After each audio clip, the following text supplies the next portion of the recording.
سلام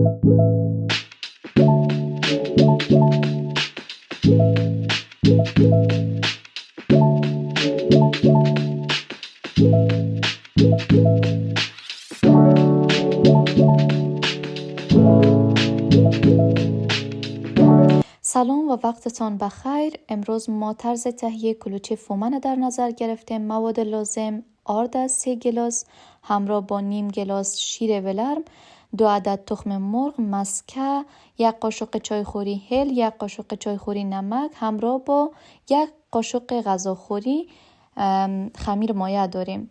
در ابتدا ما مسکه همراه با هل و نمک و خمیر مایع را همراه با آرد مخلوط میکنیم. با تعقیبش شکر همراه با شیر شما مخلوط میکنین و همراه همین مواد این خمیر فومن درست میکنین.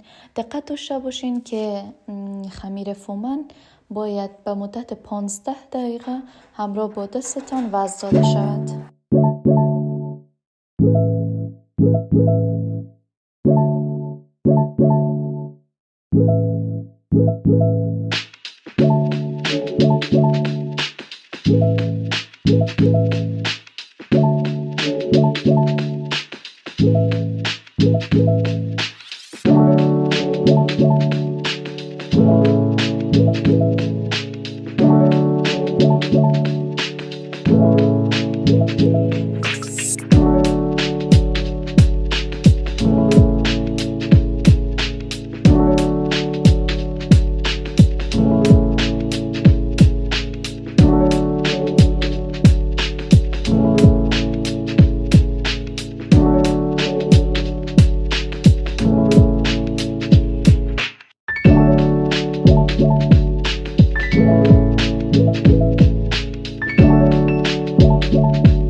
خمیرم آماده شد و خمیر را به مدت 1.5 ساعت استراحت میدیم.